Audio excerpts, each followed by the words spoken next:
Hello everyone, this is Wisdom Hunter with another video. And so I'm going to start a series on Barbaric Fantasy homebrews. So these are homebrews that are going to be for low magic, grittier, barbaric type settings, like Conan and Xena. So this homebrew is going to be on Lycanthropy.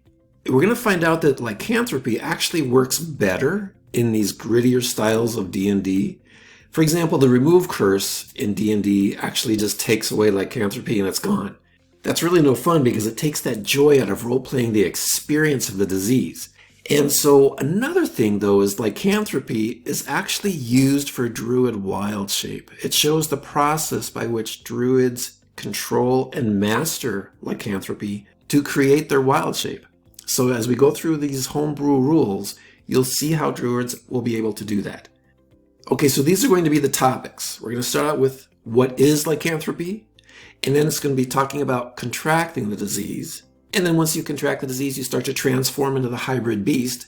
And there's different things we're going to talk about there. And then we're going to be talking about controlling the Lycanthropy, and then curing and mastering the Lycanthropy. And then at the end, we're going to be creating a stat block for that hybrid beast that's formed when you transform into whatever animal beast is in the Lycanthropy. All right. Okay, so first, what is Lycanthropy? Lycanthropy is a magical disease that partially transforms a humanoid into a beast form. The disease cannot be cured, but it can be mastered. The partial transformation is called a hybrid. So the hybrid form still looks humanoid, but includes characteristics of the beast, like more hair, feathers, teeth, whatever. The bones and muscles can change, wings can sprout, horns, whatever needs to take place to actually transform that humanoid form into a beast hybrid. So if you look at the hybrid form, you'll see a mixture of the humanoid form and the beast form. And also keep in mind that if you transform into a flying creature, that humanoid form is still functional as a flying creature. Now this next part here is really important to understand. The PC is fully conscious within the hybrid form.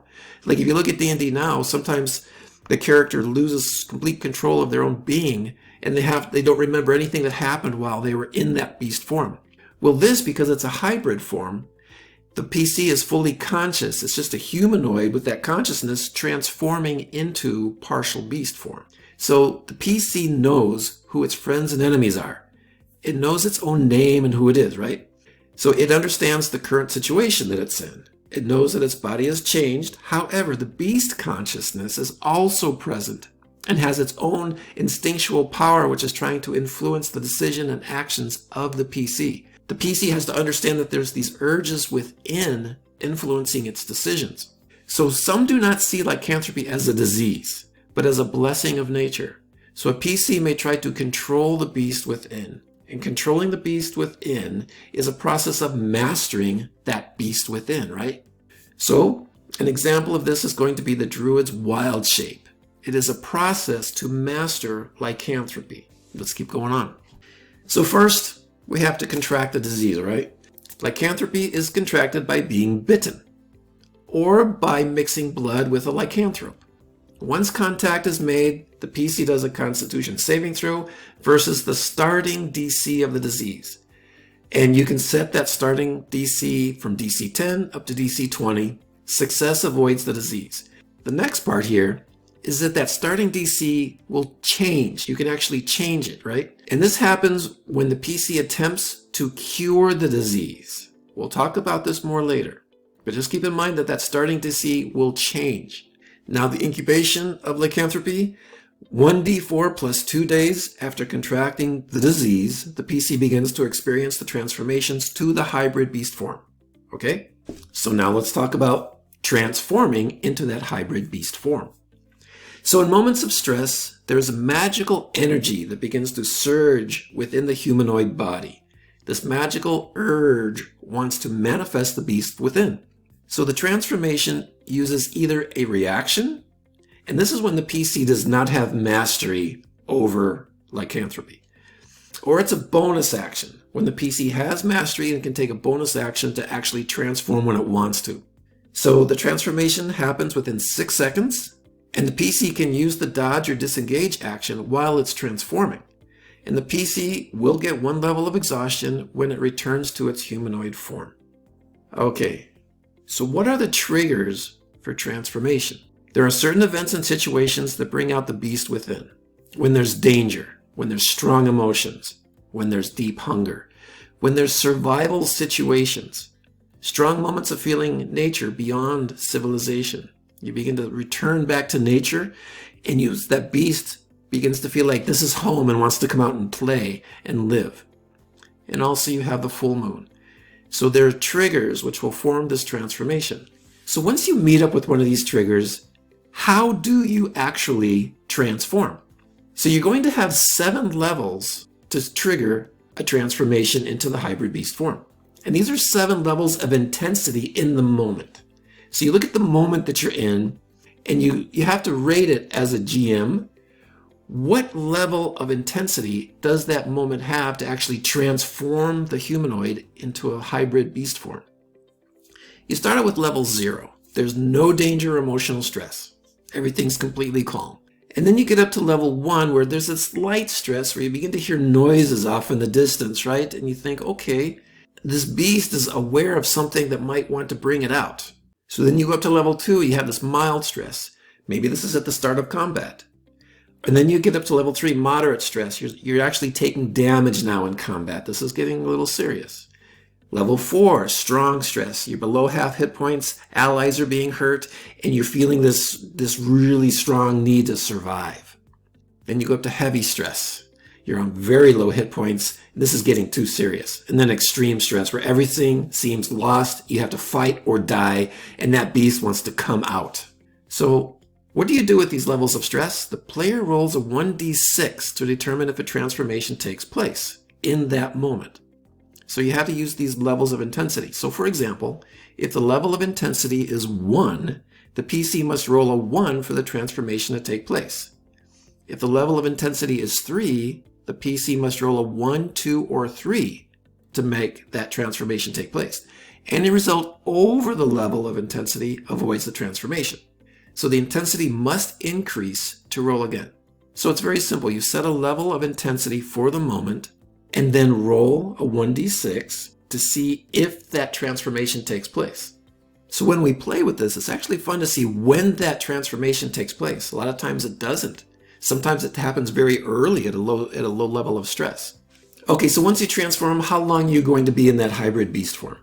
The length of time in the hybrid beast form must be at least 1 hour. That's always going to be the case. So you can't get out of beast form just by taking a bonus action. You're always going to have to be in there at least 1 hour, even if you've mastered the hybrid beast form. We'll talk about that later. However, the PC can only return to a humanoid form when the level of intensity of the moment is 2 or less. So there must be an atmosphere of calm to return back to a humanoid. If the situation does not calm down, the PC must remain in the beast form and cannot do a long rest. So the urgency of the moment does not let the PC rest. This is part of that gritty or low magic setting. If the PC wants to do a long rest, it must find a place of calm or of being comforted to return to its humanoid form. For example, if it's a wolf and it has that hybrid wolf form, another PC ally in the party can sit down and start to pet that wolf, calm it down, give it a sense of security, and that will lower the intensity of the moment to hopefully get that humanoid form to come back. So there's different role-play mechanisms to get, so you just don't use a bonus action to get out of it. There are mechanisms to use role-play to come back to the humanoid form. This just makes the role-play more interesting for Lycanthropy, because you can't just get in and out of it and control it and change it and remove it at your will. There's these mechanisms of role play that come into play to actually work with it and experience it in the game. And one thing is there is no limit to how many times a PC can transform into a hybrid beast per day. So it only depends on being able to return to the humanoid form or being able to control the transformations. Okay, so now we're getting into these interesting parts of Lycanthropy for role playing. You want to control the Lycanthropy. So as stated before, in a moment of stress, the PC rolls a 1d6 to determine if a transformation occurs. Now, if the roll equals the level of intensity, the PC can try to control the transformation. For example, if the level of intensity in the moment is 4, the PC must roll a 4 with the d6 to try to control the transformation. So let's say the PC rolls that 4 and is now going to try to control the transformation. What happens? So to control the transformation, the PC does a charisma saving throw versus the current LDC. Keep in mind that this LDC can change if you try to cure the disease. So on a success with this charisma saving throw, the PC can control when the transformation happens. Even if the intensity of the moment increases, they now have control in the moment of the transformation. The PC could decide to deny a transformation all the way through a long rest. However, after a long rest, the PC would have to try again to control the transformation. So this is to say that if the PC has success on that charisma saving throw, they now have control of their transformations for the rest of the day. They can choose when they transform, and if they don't transform, they choose. So in a failure with the charisma saving throw, the transformation happens immediately, and the PC does not have control of the transformations for that day. The PC can try again if there's another opportunity to actually control the transformations. So now, curing or mastering lycanthropy. Part 1, there's 2 slides here. Lycanthropy can never be cured. The disease is permanent. It can only be mastered. That means controlled or made to lie dormant. The PC must want to master the disease. Only the PC can master the disease because it is part of their own nature. So in a sense, a part of their nature has been awakened, and now it is up to the PC to master that within their own consciousness. So the PC must take actions to master the disease. Actions can include drinking an elixir, bathing in certain hot springs, eating special food, doing a ritual, herbs, whatever it takes. Each type of lycanthropy will have its own forms of cure, and as a GM, you can determine what those forms of cure are. The PC can try once per day to cure the lycanthropy, whenever an action is taken to cure it. So the PC does a willpower check, and however you want to do a willpower check, if you use a skill of willpower or a constitution saving throw or a wisdom saving throw, however you want to do a willpower check, or even a concentration check some people use. So you do this willpower check against the current LDC of the disease. On a success, the LDC drops by 1. On a failure, it will rise. So, as you try to cure lycanthropy, you can take that LDC, and if you have success in curing it, it'll come down. It'll get easier to beat through time. If you fail on your cures, it rises. Think about that for a second, the role-playing of that. Every time you try to cure the disease, are you having success with that willpower check, or are you failing? Because that's changing this LDC. Like we said before in this presentation, the LDC, this lycanthropic DC, will change. And this is how it changes as you try to cure and master the disease. Let's go to part 2 now to get a little deeper into this curing and mastering of lycanthropy. So as you're trying to cure lycanthropy, you're trying to do this willpower check against it to lower the LDC. Now, if you lower this LDC all the way to 0, the disease is now totally mastered. From then on, the roll of a d6 for a transformation is never done again. The PC has total control on when the hybrid form is taken. The PC may choose to never transform again, but will always be able to do so. So there's this latent ability that's permanent to transform. But now with the LDC at 0, the PC has total control for the rest of its life to transform or not. Now, the LDC can actually rise if you continue to fail on your willpower checks when you try to cure it. Now, if the LDC reaches a point high enough where it can't be beaten by a willpower check, spells are needed to reduce the difficulty of the LDC. Here are what the spells do. Lesser Restoration gives a +2 to the next willpower check to cure lycanthropy. So if you need a little boost and you want to cure that lycanthropy, use Lesser Restoration to give you an extra advantage in that cure. Greater Restoration will give you a +5 to the next willpower check. Now we'll come to the Remove Curse. Remove Curse will actually reset the LDC to the original DC when the disease was first contracted. So then the process to master the disease starts again from that original DC. So if the DC, this LDC, really goes high to where it can't even be beaten, the Remove Curse will bring it back down to its original DC, and then that curing process starts again. Now keep in mind that if the LDC is falling, let's say The original LDC is 14, but now it's fallen down to 5. If you do a remove curse on that, it's actually going to raise it back up to 14. And this whole curing process is going to start again from scratch. All right, just a couple of miscellaneous things. So now let's talk about casting spells in the hybrid beast form. A spellcaster transformed into the hybrid form can actually cast spells. The spellcaster can speak its hybrid language to cast the spells. It will have hands that are somewhat transformed but can still function as hands, even as a bird, even as a crocodile, or even as a wolf. There is functionality in that humanoid hybrid form to the beast where the hands can still do what they need to do. Because another thing about transforming into the hybrid beast form is the clothes are not dropped. They don't disappear. Let's say there's armor. The body will form within the armor and within the clothes. So there's still access to spell components. There's still access to a spell focus. Whatever needs to be there, it's still there. Now let's talk about the hit points for Lycanthropy. The hybrid form gives a new number of hit points to the PC. This is like Wild Shape. The hit points for the PC's humanoid body wait until the return to the humanoid body. When the humanoid body reappears, it has the number of hit points that it had before it transformed into the hybrid beast form. So this hybrid beast form actually gives you extra hit points while it's there. So it works to give you some extra hit points to kind of protect you in certain parts of the battle.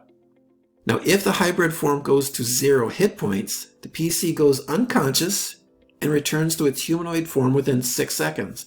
But then you follow whatever rules you have for death saves. You will now go into your death save rules with the PC in the humanoid form. So now note that this wild shape of the druid is a lycanthrope disease that the druid has learned to control using restoration spells.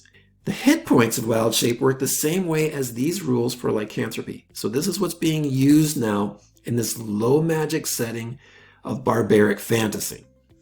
All right, so now let's look at a stat block for the hybrid beast.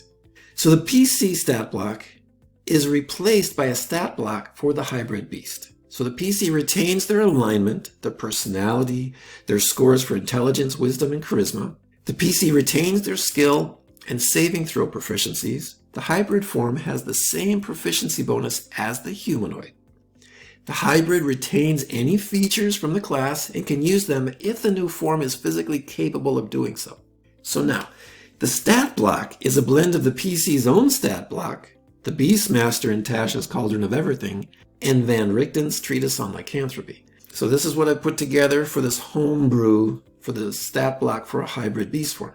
The thing about using the Beastmaster in Tasha's Cauldron of Everything, so that you can level up that hybrid beast form with the level of the PC. So when they transform into something that's not overpowering or underpowered. It transforms into a beast form, a hybrid beast form that is actually appropriate for that level of play that the PC is in. So as the PC grows in power from level to 2 to level 3 to level 4 to level 5, their hybrid beast form is actually going to get more powerful. So that corresponds better with the leveling up of the PC. So basically from the PC, the highest attack bonus from the PC, that becomes the attack bonus for the hybrid beast form. And any extra attacks from the PC are given to the hybrid beast form. And as far as the AC for the hybrid beast form, you take the higher of 13 plus the proficiency bonus, or just the AC of the humanoid form, with whatever armor they have. And the hit points is 5 plus 5 times the PC level. So every level that the PC is gaining, they're gaining 5 extra hit points for that hybrid beast form. And as far as the attack damage for any attack, it's the proficiency bonus times the d6. So you roll that d6, multiply it by the proficiency bonus, and that's the attack damage. And then from Van Richten or the Monster Manual, you're going to take the strength, dexterity, and constitution scores that they have there for those abilities and take the higher, if they're higher than the PC, but you're also going to want to adjust them for the level of the PC. And then any special skill modifiers, features, or capabilities that are listed for those specific hybrid beast forms, you want to put those in. For example, pack tactics. Okay, so those are the homebrew rules for Lycanthropy in Barbaric Fantasy. That grittier, low magic setting. And these rules actually simplify Lycanthropy. They make it more fun to roleplay as a lycanthrope, because they do not overpower your party members, and there are more mechanisms to actually work with lycanthropy, deal with it, live with it, try to control it, and find ways to cure it. So it makes it more interesting to live the experience within the game. So the thing is that magic just cannot make the disease disappear. The PC must go through a personal ordeal with effort in order to cure and master the disease. Now, does the PC want to master it or just live with its power? That then becomes an important decision of the PC in the game. Now, for Barbaric Fantasy, I use these rules for the wild shape of a druid. They allow for that grittier take on wild shape and give a better balance for a low magic setting, right? So these homebrew rules are now in your hands to do with as you wish.